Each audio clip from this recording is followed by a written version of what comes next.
जी welcome back students. आज हम M S access की प्रैक्टिकल व्यू थोड़ा सा देखेंगे उसको कि हम एम एस एक्सेस में किस तरीके से टेबल और क्यूरी या व्यूज़ हम इसमें क्रिएट कर सकते हैं।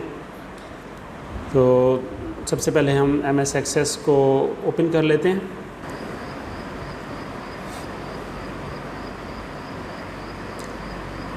जी एम एस एक्सेस को जब हम ओपन करेंगे तो आप यहाँ पर देख रहे हैं कि यहाँ पर हमसे ऑप्शन मिल रहा है ब्लैंक डेटाबेस। ठीक है जी, ब्लैंक डेस्कटॉप डेटाबेस, इसको हम क्लिक करेंगे तो हमारे पास ये क्रिएट का ऑप्शन आ जाएगा। हम इसको क्रिएट को क्लिक कर देंगे तो हमारी एक ब्लैंक डेटाबेस क्रिएट हो जाएगी और हमारे पास ये एक इंटरफेस ओपन हो जाएगा। जैसे कि पहले भी हम डिस्कस कर चुके हैं एम एस वर्ड में भी और एम एस एक्सेल में भी, तो सेम उससे मिलता जुलता ही इसका इंटरफेस है। यहाँ पर भी आपके पास एक मेन मेन्यू है, फाइल मेन्यू होता है। ठीक है जी, इसमें आप new, open, save as, print और ये ऑप्शंस होते हैं आपके पास। ठीक है, उसके अलावा आपके पास यहाँ पर टैब्स हैं, होम है, क्रिएट है, एक्सटर्नल डाटा है, डेटाबेस टूल्स। ठीक है, ये आपके पास टैब्स हैं और हर एक टैब के अंदर डिफरेंट ग्रुप्स हैं। अब सबसे पहले जैसे हमने पहले लास्ट लेक्चर में हमने डिस्कस किया था कि एक डेटाबेस के अंदर जो सबसे पहले टॉप लेवल पे चीज़ होती है वो होता है टेबल। टेबल में रोज़ और कॉलम्स होते हैं। ठीक है, तो ये एक आपके सामने एक टेबल की जो का फॉर्मेट भी आपको नज़र आ रहा है, लेकिन हम इसको हम करते हैं क्लोज़। और इसको हम जिस तरीके से हमने लास्ट टाइम अंडरस्टैंडिंग के लिए हमने पढ़ा था कि फील्ड होती है, फिर उसकी डेटा टाइप होती है, तो उसी तरीके को हम यहाँ पर प्रैक्टिकल करेंगे। तो हम जाना है यहाँ पर क्रिएट के टैब में। जब क्रिएट के टैब में जाएंगे तो हमारे पास टेबल्स ग्रुप में हमारे पास ऑप्शंस हैं। एक तो टेबल का है, दूसरा है टेबल डिज़ाइन का है और दूसरा शेयर पॉइंट लिंक्स का है। तो हमने अपने टेबल को डिज़ाइन करना है by using the field names and the data types. तो हम यहाँ पर इस पर क्लिक करेंगे, टेबल डिज़ाइन। जैसे हमने इस पर क्लिक किया तो हमारे पास ये एक इंटरफेस आ जाएगा। इसमें आप देख सकते हैं कि यहाँ पर फील्ड नेम है और यहाँ पर डेटा टाइप है। ठीक है, अब हम एक स्टूडेंट का टेबल यहाँ पर क्रिएट करते हैं। यहाँ पर हम फील्ड का नेम क्या रखेंगे, कोई भी हम फील्ड नेम रख सकते हैं। हम कहते हैं जी स्टूडेंट रोल नंबर, या इसको अभी हम और भी सिंपल कर दें, इसको रोल नंबर। ठीक है, उसके बाद हम आ जाते हैं डेटा टाइप में। डेटा टाइप में हम जब यहाँ पर क्लिक करेंगे तो ये हमारे पास एक लिस्ट ओपन हो रही है। इसमें शॉर्ट टेक्स्ट है, लॉन्ग टेक्स्ट है, नंबर है, डेट एंड टाइम है, करेंसी है, ऑटो नंबर है, ये बहुत सारे आपके पास डिफरेंट ऑप्शंस हैं। तो शॉर्ट टेक्स्ट पे जब अगर हम क्लिक करते हैं तो आप यहाँ पर देखें कि यहाँ पर हमारे पास ये फील्ड साइज़ में नीचे आपको बता रहा है कितनी है जी, 255 कैरेक्टर्स। इसमें आप 255 कैरेक्टर्स टाइप कर सकते हैं। और अगर हम लॉन्ग टेक्स्ट कहेंगे तो इसकी लिमिट होती है तकरीबन 65,000 लेटर्स। ठीक है, 65,000 कैरेक्टर्स। ये मल्टी लाइन का इसमें ऑप्शन होता है। तो अब हमने रोल नंबर डिफाइन करना है। तो रोल नंबर किस तरह का होता है? Roll number normally roll number जो है वो नंबर होता है। ठीक है, तो हम यहाँ से सिलेक्ट करेंगे नंबर। जब हम नंबर पे यहाँ पर सिलेक्ट करेंगे तो आप यहाँ पर नीचे देखें फील्ड साइज़। फील्ड साइज़ में अब हम इसको अगर ओपन करते हैं तो हमारे पास आ जाता है byte, integer, long integer, single, double, replication ID and decimal. ठीक है, तो अगर आपने इंटीजर वैल्यूज़ स्टोर करनी है तो फिर आपने बाइट, इंटीजर या लॉन्ग इंटीजर को सिलेक्ट करना है। और अगर आपने डेसिमल पॉइंट के साथ वैल्यूज़ स्टोर करनी होंगी तो फिर आपने सिंगल, डबल, रेप्लिकेशन आईडी या डेसिमल, इन ऑप्शंस को आपने यूज़ करना है। तो जो हमारा रोल नंबर होता है वो इंटीजर वैल्यूज़ होती हैं, लेकिन इंटीजर वैल्यूज़ में भी आपके पास बाइट में जो है वो 255 मैक्सिमम अपनी वैल्यू स्टोर कर सकते हैं। इससे बड़ा नंबर आप सेव नहीं कर सकते। तो इंटीजर में आप बड़ी वैल्यूज़ भी आप स्टोर कर सकते हैं। उसकी लिमिट कितनी होती है? इसकी लिमिट होती है 32,767। ठीक है, तो इसको हम इंटीजर रख लेते हैं। हमारा रोल नंबर जो है 255 से ऊपर जाएगा। उसके बाद हम यहाँ पर कहते हैं जी दूसरा हमारे पास स्टूडेंट नेम। स्टूडेंट नेम किस तरह का होगा? शॉर्ट टेक्स्ट टाइप होगा, ठीक है, क्योंकि मैक्सिमम जो स्टूडेंट का नेम होता है वो अराउंड अबाउट 50 to 60 लेटर्स होता है। तो अब हम यहाँ पर 255 है मैक्सिमम, तो हम इसको कम करके यहाँ पर लिखेंगे ताकि हमारी जो मेमोरी में जो रिज़र्व हो इसके लिए वो जितनी रिक्वायर्ड है उतनी ही हो। अगर हम 255 रहने देंगे तो हमारा जो भी नाम हम सेव करेंगे वो तो आमतौर पे 40-50 लेटर्स का होता है, तो यहाँ पर हमारा स्पेस जो है वो ज़ाया हो जाएगा। इसलिए हम यहाँ पर हम कर रहे हैं फील्ड साइज़ कितनी 50, ठीक है। उसके बाद हम आ जाते हैं जी हम कहते हैं स्टूडेंट क्लास, STDCLASS हम कहते हैं स्टूडेंट क्लास। ये भी शॉर्ट टेक्स्ट है, तो क्लास में कितने कैरेक्टर्स होंगे जी? 10 कैरेक्टर्स होंगे, हम इसको कह देते हैं। और यहाँ पर हम दूसरा हम कहते हैं स्टूडेंट डेट ऑफ बर्थ, ठीक है। डेट ऑफ बर्थ, अब यहाँ पर डेटा टाइप हमने पहले भी देखा था कि हम कौन सी रखेंगे, यहाँ पर डेट एंड टाइम की रखेंगे। और इसमें फॉर्मेट पर अगर हम यहाँ पर नीचे हम आ जाएँ तो हमारे पास चीज़ आ जाती है फॉर्मेट। फॉर्मेट को अगर ओपन करें तो हमारे पास जनरल डेट है जिसमें डेट भी आ जाती है और टाइम भी आ जाता है। उसमें लॉन्ग डेट में आपके पास डे आ जाएगा और उसमें आपके पास साथ में डेट आ जाएगी, ठीक है। इसी तरीके से मीडियम डेट है, शॉर्ट डेट है। तो ये आपके पास डेट के 4 डिफरेंट ऑप्शंस हैं, general date, long date, medium date और शॉर्ट डेट। ये सारी इस तरह की चीज़ें हैं, ये इंपॉर्टेंट हैं, इस तरह के MCQs में आ सकते हैं। सो आपने इन चीज़ों को भी जहन में रखना है। इसी तरीके से अगर टाइम का है तो फिर long time, medium time and short time, इसमें आप वेरिएशंस देख सकते हैं। इसमें क्या वेरिएशंस हैं? लॉन्ग टाइम में सेकंड्स भी आ जाते हैं और मीडियम टाइम में सेकंड्स नहीं आते। और इसी तरीके से जो शॉर्ट टाइम है वो आपका 24 आवर टाइम में फॉर्मेट में आपका डिस्प्ले होगा और उसमें AM PM साथ में शो नहीं होगा। तो अब हमने डेट ऑफ बर्थ सेलेक्ट करनी है, तो डेट ऑफ बर्थ नॉर्मली इसी फॉर्मेट में शॉर्ट डेट का फॉर्मेट हम यूज़ करते हैं, इसको हम यहाँ पर सेलेक्ट कर लेते हैं, ठीक है। ये करने के बाद हमारा ये बेसिक हमारी जो स्टूडेंट की एक डाटा है स्टोर करने के लिए वो हमने एक टेबल के ये फील्ड्स यहाँ पर डिफ़ाइन कर दी। अब जो डेटाबेस मैनेजमेंट सिस्टम होता है इसमें 2 चीज़ें हमने डिफ़ाइन करनी होती हैं, ठीक है। टेबल जो है ना 2 तरह के होते हैं, एक होता है पेरेंट टेबल, दूसरा होता है चाइल्ड टेबल। पेरेंट टेबल में ऐसा टेबल जिसमें मेन डेटा पड़ी हो, यानी कि जो आपका सिस्टम है उस सिस्टम की जो एक एंटिटी ऐसी होती है जो मेन होती है, जिसमें आपकी मेन डेटा पड़ी हो, तो वो आपका कहलाता है पेरेंट टेबल, ठीक है। और जिसमें उससे रिलेटेड और दूसरी डाटा पड़ी हो उसी की रिलेटेड, ठीक है, एक मेन जो आपकी एंटिटी है उसकी रिलेटेड और डेटा पड़ी हो एक्स्ट्रा, तो उसको हम कहते हैं चाइल्ड टेबल, ठीक है। तो पेरेंट टेबल में हमने एक ऐसी फील्ड सेलेक्ट करनी होती है जो यूनिक हो, जो डुप्लीकेट ना हो। वो इस तरीके से कि जैसे अगर हम कहें कि पाकिस्तानी जो हैं उनके NIC नंबर्स हैं। अब जो NIC नंबर्स हैं ना हर एक पाकिस्तान का यूनिक है। ऐसा नहीं हो सकता कि 2 पाकिस्तानी जो शहरी हैं उनके दोनों के NIC नंबर सेम हो, ऐसा नहीं हो सकता, ठीक है।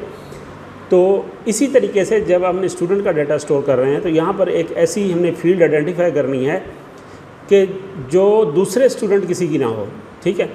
तो अब यहाँ पर वो ऐसी कौन सी चीज़ है? वो है रोल नंबर, ठीक है। रोल नंबर जो स्टूडेंट का होता है वो किसी और स्टूडेंट का वही रोल नंबर नहीं हो सकता। एक स्टूडेंट का जो रोल नंबर है वो सिर्फ उसी का ही है। ऐसा नहीं हो सकता कि एक ही स्कूल के अंदर एक रोल नंबर 2 स्टूडेंट को अलॉट कर दिया जाए, तो ऐसा बिल्कुल भी नहीं होता, ठीक है। तो ऐसी जो हमने यहाँ पे फील्ड आइडेंटिफाई करनी होती है उसको फिर हम यहाँ पर एक टर्म यूज़ करते हैं, उसको हम कहते हैं प्राइमरी की, ठीक है। उसको हम क्या कहते हैं जी? प्राइमरी की। उस फील्ड को हमने एज अ प्राइमरी की आइडेंटिफाई करना होता है। जो पेरेंट टेबल होता है उसमें वो चीज़ क्या होती है जी? प्राइमरी की होती है। तो उसको अप्लाई करने का तरीका क्या है? आपने इस जगह पे आपने क्लिक करना है, इस जगह पे आप क्लिक करेंगे और आपके पास यहाँ पर ये आप देख रहे हैं डिज़ाइन का जो टैब है उसमें आपके पास ये प्राइमरी की का ऑप्शन है, इस पर हम क्लिक कर देंगे। जैसे हम इस पर क्लिक करेंगे तो आप देखेंगे कि यहाँ पर एक की का ऑप्शन यहाँ पर बन गया है। तो इसका मतलब है कि आपकी ये जो की है, ये जो फील्ड है, ये प्राइमरी की डिफ़ाइन हो गई है। अब प्राइमरी की में ये होगा कि आप एक स्टूडेंट को अगर रोल नंबर एक असाइन करते हैं और दोबारा दूसरे स्टूडेंट का अगर एंट्री कर रहे हैं और उसको भी सेम रोल नंबर देंगे तो वो आपको वहाँ पर सेव ही नहीं करने देगा। वो आपको कहेगा कि भाई ये तो डुप्लीकेट आप डाटा एंट्री कर रहे हैं। ठीक है, तो इससे हम ऑटोमेटिक डुप्लीकेशन ऑफ प्राइमरी जो डाटा है उसको हम उससे ऑटोमेटिक बच जाएंगे। अब हम इसको क्लोज़ करते हैं। जब हम क्लोज़ करेंगे तो हमें ये सेव करने का कहेगा, तो हम यहाँ पर कहेंगे येस, और यहाँ पर स्टूडेंट हम कह देंगे ये स्टूडेंट टेबल है, स्टूडेंट टेबल। तो साथ में अच्छी चीज़ यही होती है कि MS एक्सेस में जब आप काम कर रहे हैं या डेटाबेस सिस्टम में जब भी आप काम करें तो जो ऑब्जेक्ट आप क्रिएट कर रहे हैं उसके साथ उसकी फॉर्मेट भी कौन सा है, किस टाइप का वो ऑब्जेक्ट है। स्टूडेंट टेबल है ये, इसको हम कहते हैं ओके। तो आप यहाँ पर देखेंगे कि हमारे पास स्टूडेंट टेबल ये यहाँ पर हमें शो कर रहा है कि स्टूडेंट टेबल क्रिएट हो गया है। अब इसमें अगर हमने डाटा एंट्री करनी है तो हम कैसे करेंगे, इसको जस्ट डबल क्लिक करेंगे तो हमारे पास ये ओपन हो जाएगा। हम यहाँ पर कहेंगे रोल नंबर 1, स्टूडेंट है जी अली, और स्टूडेंट की क्लास है इसकी हम कहते हैं 6। इसकी डेट ऑफ बर्थ हम यहाँ से सिलेक्ट कर लेंगे। सिंपली हम डेट ऑफ बर्थ इसकी कुछ भी हम यहाँ पर डेट ऑफ बर्थ ही हम कहते हैं। ये देखें वही फॉर्मेट जो हमने वहाँ पर सिलेक्ट किया था वो फॉर्मेट यहाँ पर हमें शो। ठीक है, अब यहाँ पर मैं कहता हूँ जी देखें जो वही चीज़ हम चेक करते हैं। मैं कहता हूँ रोल नंबर 1, ठीक है, और मैं कहता हूँ जी स्टूडेंट नेम समीर है, क्लास उसकी 7 है, और डेट ऑफ बर्थ उसकी हम कहते हैं जी 23/07/2022। अब यहाँ पर आप देखिए ये मैसेज हमें क्या दे रहा है, जो the changes you requested to the table were not successful because they would create duplicate values in the index primary key और रिलेशनशिप। अब हमें यहाँ पर यही वो कह रहा है कि आपकी प्राइमरी की जो है उसमें आपने डुप्लीकेट वैल्यू दे दी है। तो इसको अगर हम चेंज करते हैं, हम कहते हैं 2, तो अब हम दोबारा अगर एंटर करेंगे तो ये हमारा डाटा क्या हो जाएगा जी, सेव हो जाएगा। ठीक है जी। अच्छा, इसी तरीके से अगर हमने और टेबल हमने क्रिएट करना है तो हम और टेबल भी हम क्रिएट कर सकते हैं। हम कहते हैं यहाँ से क्रिएट में जाएंगे, टेबल डिज़ाइन में जाएंगे, और यहाँ पर हम कहेंगे जी अब हम एक और टेबल हम क्रिएट कर रहे हैं जिसमें हम स्टूडेंट का जो टेस्ट का रिकॉर्ड है, एग्ज़ाम रिकॉर्ड है, उसको हमने सेव करना है। तो उसके लिए अब हम क्या करेंगे जी, यहाँ पर हम कहते हैं जी एग्ज़ाम ID, ठीक है। एग्ज़ाम ID कैसा होगा, ये हम कहते हैं शॉर्ट टेक्स्ट होगा। एग्ज़ाम ID शॉर्ट टेक्स्ट होगा। इसको आप 50 तक रख लेते हैं, हम कहते हैं जी 50। उसके बाद हम कहेंगे जी रोल नंबर, क्योंकि हमने जो एग्ज़ाम का रिकॉर्ड रखना है वो किसी ना किसी स्टूडेंट का होगा, तो हम उसको यहाँ पर उसका लिंक कैसे क्रिएट करना है वो हमने यहाँ से उसी फील्ड को हमने यहाँ पर भी मेंशन करना है जो हमारे एक मास्टर टेबल में है, जो हमारे पेरेंट टेबल में हमारे फील्ड है उसको हमने यहाँ पर भी मेंशन करना है। और यहाँ से हम इसकी वही डाटा जो वहाँ पर हमने रखी थी वही फॉर्मेट हम यहाँ पर रख रहे हैं। उसके बाद हम यहाँ पर कहेंगे जी स्टूडेंट के टेस्ट एग्ज़ाम ID हो गया, रोल नंबर हो गया, और यहाँ पर हम उसके सब्जेक्ट हम मेंशन कर देते हैं इंग्लिश में भी, ठीक है जी। नंबर, अब नंबर जो इंग्लिश के मार्क्स हैं वो लॉन्ग इंटीजर नहीं होंगे, वो मैक्सिमम कितनी वैल्यू होगी, वो 100 तक होगी, तो हम यहाँ पर बाइट सेलेक्ट करेंगे। ठीक है, हम कहते हैं इंग्लिश के बाद हम कहते हैं मैथ, और ये भी नंबर है, और ये कौन सा, ये भी क्या होना चाहिए, बाइट होना चाहिए। इसी तरीके से हम कहते हैं जी कंप्यूटर, और ये नंबर है, लेकिन ये किस तरह का होना चाहिए, बाइट में होना चाहिए, क्योंकि मैक्सिमम वैल्यू हमारी 100 तक होती है। तो ये हमने यहाँ पर इसको क्रिएट कर लिया। अच्छा, अब हमने क्या करना है जी, अब हमने करना ये है कि अब हमने एक टेबल क्रिएट करना है जो कि चाइल्ड टेबल है। तो चाइल्ड टेबल में ऐसे होता है कि जो हमारी दूसरे टेबल की की हमने यहाँ पर डिफ़ाइन की है जो कि रोल नंबर है वो, और इस अपने टेबल की एक की, इन दोनों को मिला के हम प्राइमरी की डिफ़ाइन करते हैं। ठीक है, वो क्यों करते हैं? क्योंकि देखें एक रोल नंबर के अगेंस्ट मल्टीपल उसके एग्ज़ाम्स हो सकते हैं। ठीक है, जैसे रोल नंबर 1 है वो फर्स्ट मंथली टेस्ट दे रहा है, सेकंड मंथली टेस्ट दे रहा है, थर्ड मंथली टेस्ट दे रहा है, फिर मिड टर्म दे रहा है, फिर फाइनल टर्म दे रहा है। तो रोल नंबर सेम रहेगा, एग्ज़ाम आईडी क्या होते रहेंगे, चेंज होते रहेंगे। तो हमने इन दोनों के कॉम्बिनेशन को मिलाकर हमने एक यूनिक रिकॉर्ड क्रिएट करना है। अगर हम कहते हैं कि रोल नंबर 1 और मंथली टेस्ट 1, फिर हम कहेंगे रोल नंबर 1 मंथली टेस्ट 2, ऐसा नहीं हो सकता कि रोल नंबर 1 जो है वो मंथली टेस्ट 1 जो है वो 2 दफ़ा दे दे, ऐसा नहीं होगा।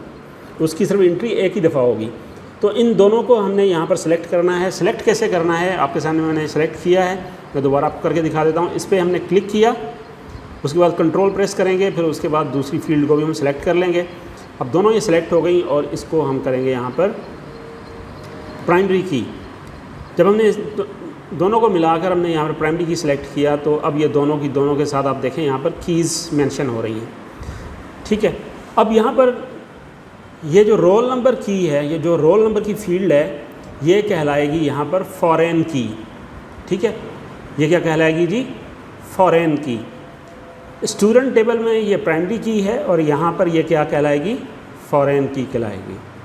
अब हम इस टेबल को करते हैं सेव, इसको करते हैं हम यस यहाँ से, और हम कहते हैं जी एग्ज़ाम टेबल। ओके, ठीक है। अब हमारे पास ये 2 टेबल्स जो है वो क्रिएट हो गए, एग्ज़ाम टेबल और स्टूडेंट टेबल। जी, यहाँ पर अब हम बात करेंगे एक और कॉन्सेप्ट की जिसको हम कहते हैं रिलेशनशिप। अब हमने टेबल क्रिएट किए 2, एक को हम कह रहे हैं पेरेंट है, दूसरा को हम कह रहे हैं चाइल्ड है। लेकिन ये कैसे पता चलेगा कि ये पेरेंट है और ये चाइल्ड है? तो इस चीज़ के लिए, इस चीज़ को डिफ़ाइन करने के लिए हमारे पास MS एक्सेस में एक चीज़ होती है जिसको हम कहते हैं रिलेशनशिप। तो उसके लिए हम क्या करेंगे, डेटाबेस टूल्स में जाएंगे और यहाँ पर हमारे पास ऑप्शन है रिलेशनशिप्स का। इस पर हम क्लिक करेंगे। जैसे हम इस पर क्लिक करेंगे तो ये हमारे पास ऑप्शंस टेबल्स यहाँ पर शो कर रहा है, एग्ज़ाम टेबल और स्टूडेंट टेबल। इनको 1 बाय 1 हम यहाँ पर ऐड कर लेंगे, एग्ज़ाम टेबल और स्टूडेंट टेबल, और इसको करेंगे क्लोज़। अब इस रिलेशनशिप के थ्रू हम अपने टेबल्स में रिलेशनशिप क्रिएट करते हैं, जिससे पता चलता है कि कौन सा आपका पेरेंट टेबल है और कौन सा आपका चाइल्ड टेबल है। अब इसको क्रिएट कैसे करना होता है, जिसको आपने पेरेंट टेबल बनाना है, जो आप समझते हैं कि ये पेरेंट टेबल है आपका, वहाँ से उस फील्ड पे आप क्लिक करके और ड्रैग करके जो आपका दूसरा टेबल चाइल्ड टेबल है, जिसमें आपने उसी प्राइमरी की को, पेरेंट टेबल की प्राइमरी की को आपने एज अ फॉरेन की कह रहे थे, उस पर लाकर ड्रॉप करेंगे। ठीक है, जैसे ही आप ड्रॉप करेंगे तो आपके पास ये ऑप्शन आ जाएगा। ठीक है, इसमें आपके पास वो कह रहा है जी स्टूडेंट टेबल में जो रोल नंबर है वो एग्ज़ाम टेबल के रोल नंबर के साथ उसका लिंक बनेगा, और इसमें से हम ये ऑप्शन हम सेलेक्ट कर लेंगे, इन्फोर्स रेफरेंशियल इंटेग्रिटी। ठीक है, अब ये क्या होती है, ये चीज़ है कि आपकी जब आपने रिलेशनशिप क्रिएट किया तो अब अगर आप स्टूडेंट टेबल में जो आपका एग्ज़ाम टेबल है उसमें आप एक ऐसा रोल नंबर इंटर करें जो कि आपका स्टूडेंट में एग्जिस्ट ही नहीं करता, जो आपके फ़र्ज़ करें आप एक ऐसा रोल नंबर दे दें जो आपके स्टूडेंट टेबल है ही नहीं, जो आपके पास स्टूडेंट ही नहीं है, तो वो अगर आप दे दें तो वो तो सेव कर लेगा। उसको कैसे पता चलेगा कि उस चीज़ को रोकना है? उस चीज़ को रोकने के लिए हम क्या करते हैं, इन्फोर्स रेफरेंशियल इंटेग्रिटी हम करते हैं। ठीक है, इस पर हम क्लिक करेंगे। इससे ये होगा कि जो रिकॉर्ड वहाँ पर आप एंट्री कर रहे हैं रोल नंबर के अगेंस्ट, वो रिकॉर्ड स्टूडेंट टेबल में होना ज़रूरी है। ठीक है, उसके बगैर वो आपका अगर वो वहाँ पर स्टूडेंट एग्जिस्ट नहीं करता तो वो आपका रिकॉर्ड वहाँ पर सेव नहीं करेगा। ठीक है। अच्छा, यहाँ पर जब हमने क्लिक किया तो आप देखें यहाँ पर आपको क्या बता रहा है जी, 1 to many। ठीक है, जब ये चीज़ कह रहा है 1 to many तो इसका मतलब है कि ये इसमें एक रिकॉर्ड होगा और इसमें उस स्टूडेंट के बहुत सारे रिकॉर्ड्स होंगे। उसके बाद ये ऑप्शन है आपके पास cascade update related fields and cascade delete related fields, related records. तो इससे क्या होगा कि फ़र्ज़ करें आपने एग्ज़ाम का डाटा जो है एक स्टूडेंट का सेव किया है, लेकिन कुछ अर्से बाद उस स्टूडेंट का आप रिकॉर्ड यहाँ से स्टूडेंट टेबल से डिलीट करना चाहते हैं, तो इन ऑप्शंस को टिक करने से ये होगा कि आपका जो डाटा है वो कंसिस्टेंट होगा। कैसे कि जैसे ही आप स्टूडेंट टेबल से उस स्टूडेंट का रिकॉर्ड डिलीट करेंगे, ऑटोमेटिकली एग्ज़ाम टेबल से भी उस स्टूडेंट का जितना भी रिकॉर्ड होगा वो सारे का सारा डिलीट हो जाएगा। क्योंकि जब पेरेंट टेबल में वो स्टूडेंट है ही नहीं तो एग्ज़ाम टेबल में उसका डाटा रखने का कोई जवाज़ नहीं है। इसीलिए हमने क्या करना होता है, यहाँ पर इस ऑप्शन को हमने टिक करना होता है और हम कहेंगे यहाँ से क्रिएट। जैसे ही हमने कहा क्रिएट तो आप देखें इनके दरमियान एक लिंक क्रिएट हो गया और यहाँ पर लिखा हुआ है 1 और यहाँ पर ये साइन जो है वो ये आपको शो कर रही है मैनी की। 1 to many का इसका रिलेशनशिप क्रिएट हो गया है। ठीक है जी, अब हम इसको करते हैं क्लोज, इसको हम कर देंगे येस। अब हम एग्ज़ाम टेबल में भी डाटा हम एंट्री करते हैं। हमने स्टूडेंट टेबल में हमारे पास देखें जी 2 स्टूडेंट का रिकॉर्ड है। ठीक है, अब हम एग्ज़ाम टेबल ओपन करते हैं, हम कहते हैं एग्ज़ाम आईडी। मैं यहाँ पर कहता हूँ जी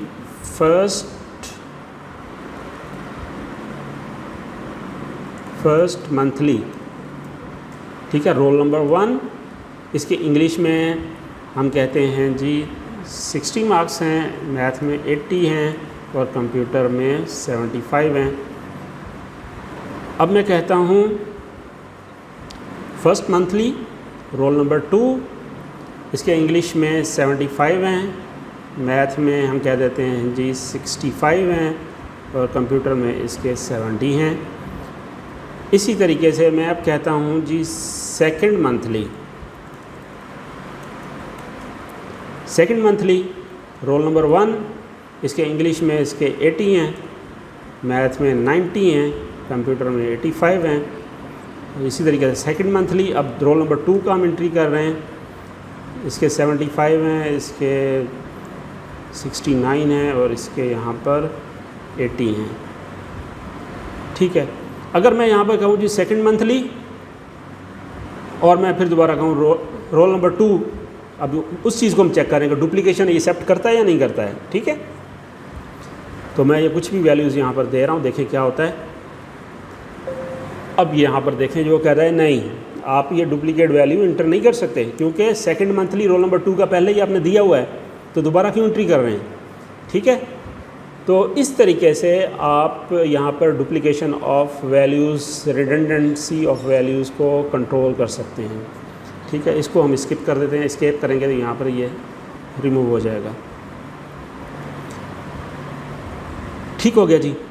अच्छा, दूसरी चीज़ कि कोई स्टूडेंट अगर एग्जिस्ट ही नहीं करता उसका रिकॉर्ड हम यहाँ पर एंट्री करके देखते हैं। हम कहते हैं जी सेकंड मंथली रोल नंबर 3 और इसका 50 है, इसका 40 है, इसका 70 है। ये देखिए, यू कैन नॉट ऐड और change a record because a related record is required in table student table. वो कह रहा है जी ये रोल नंबर 3 तो भाईजान है ही नहीं स्टूडेंट टेबल में, तो आप यहाँ पर क्यों एंट्री कर रहे हैं। ठीक है, तो इस तरीके से आपका डाटा क्या होगा, कंसिस्टेंट होगा। ये आपका ये फीचर आपको कौन प्रोवाइड कर रहा है, एक DBMS प्रोवाइड कर रहा है। ओके जी, मुझे उम्मीद है कि अब आप ये कॉन्सेप्ट जो हैं आप ये अच्छे तरीके से समझ गए होंगे। तो ये हमने यहाँ पर डाटा हमने एंट्री कर लिया है। ठीक है, अब हम दूसरा यहाँ पर चीज़ हम देखते हैं कि व्यूज़, जिनको MS एक्सेस में क्यूरी कहते हैं, उसको हम कैसे क्रिएट करते हैं। अब यहाँ पर आप देखें एग्ज़ाम टेबल में सिर्फ स्टूडेंट रोल नंबर आ रहा है और फर्स्ट मंथली और ये साथ में लिखा हुआ। अभी हमें पता नहीं चल रहा कि जी स्टूडेंट का रोल नंबर क्या है। रोल नंबर सामने है हमारे, लेकिन इसका जी इसकी क्लास कौन सी है, इसका नाम क्या है। अगर हमने डाटा अब उस तरीके से कंबाइन करके दोनों में से देखना है तो फिर हम क्या करते हैं, क्यूरी को क्रिएट करते हैं। हम जाएंगे क्रिएट में और यहाँ पर कहेंगे क्यूरी डिज़ाइन, यहाँ पर आ गए। अब हमने क्या करना है, जो जो टेबल्स हमें चाहिए जिनको हमने यूज़ करना है डाटा देखने के लिए, वो हम यहाँ से कर देंगे ऐड और उसको हम करेंगे क्लोज़। ऑटोमेटिक यहाँ पर भी हमें रिलेशनशिप वो शो कर रहा है, ठीक है। अब हम क्या क्या चीज़ें देखना चाहते हैं, मैं देखना चाहता हूँ मुझे रोल नंबर एक तो डिस्प्ले हो, ठीक है। इसको ड्रैग करके मैं यहाँ पर ले आऊँगा। उसके बाद मुझे स्टूडेंट का नाम चाहिए, इसको ड्रैग करके इधर ले आया, और उसकी क्लास क्या है, ठीक है। उसका एग्ज़ाम कौन सा, हाँ एग्ज़ाम वाइज मुझे रिज़ल्ट चाहिए, ठीक है। अब इंग्लिश में कितने मार्क्स हैं उसके, वो मुझे मिल जाएं, और मैथ में उसके कितने मार्क्स हैं वो मेरे पास आ जाए, और कंप्यूटर में कितने मार्क्स हैं वो मेरे पास आ जाए। अब यहाँ पर आप देखें roll number, name, class, exam ID, English, math और कंप्यूटर। अब दोनों टेबल्स में से जो हमें चीज़ें चाहिए थी, हमें डेट ऑफ बर्थ कंसर्न नहीं है, ठीक है, हमें सिर्फ ये चीज़ें चाहिए, तो हमने वो चीज़ें पिक कर ली। अब इनको पिक किया है, अब हम इसको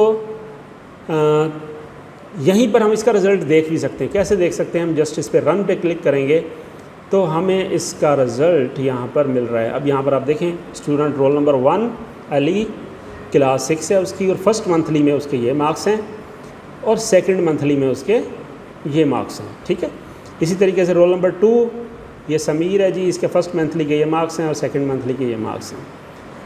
तो हमने दोनों टेबल्स को यूज़ करके क्यूरी के थ्रू हमने एक व्यू क्रिएट किया है जिसमें हम डाटा को व्यू कर सकते हैं, ठीक है। अब यहाँ पर आपका डाटा जो एक्चुअल टेबल्स हैं वो आपके सेव हैं, ये एक अलग से एक इंटरफेस आपका एक ऑब्जेक्ट क्रिएट हो गया है।